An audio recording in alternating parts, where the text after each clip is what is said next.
উন্নত বিশ্ব মানব সম্পদ ফুরিয়ে যাচ্ছে, কিন্তু আমাদের দেশে মানব সম্পদ বেড়ে চলছে। সে আলোকে কর্মদক্ষ মানব সম্পদ তৈরি করার জন্য মাননীয় প্রধানমন্ত্রীর দৃষ্টি রয়েছেন। বর্তমান সরকার মাননীয় প্রধানমন্ত্রীর দায়িত্ব পাওয়ার পর নতুন বাজেটে আমাদেরকে এই টেকনিক্যাল এডুকেশন সেক্টরে গত বছরের বাজেটের চেয়ে আরও ৬,০০০ কোটি টাকা উন্নীত করেছেন। অর্থাৎ সর্বমোট এই টেকনিক্যাল সেক্টরে উনি ১৮,০০০ কোটি টাকা বাজেটে উন্নীত করেছেন। সেই সাথে উনি শিক্ষাকে গুরুত্ব দিয়েছেন এবং কারিগরি শিক্ষাকে অধিকতর গুরুত্ব দিয়েছেন। সেই আলোকে আমরা কাজ করে চলছি। মাননীয় সংসদ সদস্যদের প্রত্যেকের এলাকার বিবরণী দেখলে দেখা যায় কোনো না কোনোভাবেই আমাদের বিভিন্ন প্রজেক্টে সেখানে কারিগরি শিক্ষার ব্যবস্থা রয়েছে। সংসদ সদস্য জনাব প্রস্তাবটা কি করলেন না, লিঙ্কন সাহেব প্রস্তাবকারী শামীম কায়সার লিঙ্কন সাহেবের এলাকাতেই ইতিমধ্যে একটি টেকনিক্যাল স্কুল রয়েছে।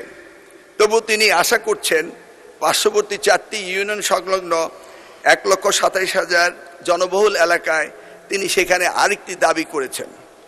আমাদের টেকনিক্যাল স্কুল 100 একটা প্রজেক্ট রয়েছে, সেখান থেকে তিনি পেয়েছেন। এছাড়া আরেকটি প্রজেক্টে 329টি কাজ চলছে। অন্যরা যারা বলেছেন আমি আশা করি সেখানেও রয়েছে। ইতিমধ্যে আমি দেখেছি যে উনার এখানে ওই 4টি ইউনিয়নে 20টি মাধ্যমিক, 9টি দাখিল, 2টি কলেজ, একটি আলিম মাদ্রাসা, একটি ফাজিল মাদ্রাসা রয়েছে। ইতিমধ্যে আমরা সারা বাংলাদেশে বিভিন্ন স্কুল, কলেজ এবং মাদ্রাসায় আমরা ভোকেশনাল দিয়েছি। সেই ভোকেশনালগুলোতে বৃত্তি দেওয়া হয়।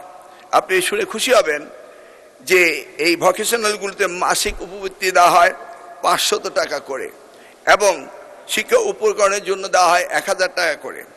ফর্ম ফিল আপ বাবদ দেওয়া হয় আরও 1000 টাকা করে। এই যে সুবিধা দেওয়া হচ্ছে কারিগরি শিক্ষা যেন বাংলাদেশের মানব সম্পদ উন্নয়নে সাহায্য করে। আমরা জানি উন্নত বিশ্ব মানব সম্পদ ফুরিয়ে যাচ্ছে, কিন্তু আমাদের দেশে মানব সম্পদ বেড়ে চলছে। সে আলোকে কর্মদক্ষ মানব সম্পদ তৈরি করার জন্য মাননীয় প্রধানমন্ত্রীর দৃষ্টি রয়েছেন। আমি আমার এখানে দেখতে পেয়েছি যে যেই পরিমাণ স্কুল ওনার রয়েছে, মাদ্রাসা রয়েছে, যদি মাননীয় সংসদ সদস্য মনে করেন আমরা এসএসসি ভোকেশনাল এবং দাখিল ভোকেশনাল, আলিম ভোকেশনাল এবং এইচএসসি ভোকেশনাল ওনার ওই 4টি ইউনিয়নে বরাদ্দ দেওয়ার মতো আমাদের অবস্থান রয়েছে। তাছাড়া অন্যান্য মাননীয় সংসদ সদস্য যারা বলেছেন তাদেরকেও আমাদের সেই সক্ষমতা রয়েছে এসএসসি, এইচএসসি, দাখিল এবং আলিম ভোকেশনাল দেওয়ার, এবং প্রত্যেকটি উপজেলায় একটি করে কারিগরি টেকনিক্যাল স্কুল অ্যান্ড কলেজ প্রতিষ্ঠা করার ব্যবস্থা আমাদের রয়েছে। আর এদিকে সারা বাংলাদেশে 64টি জেলায় এই যাবৎ 51টি ডিপ্লোমা ইনস্টিটিউট রয়েছে এবং টেকনিক্যাল কলেজ ইতিমধ্যে 161টি রয়েছে।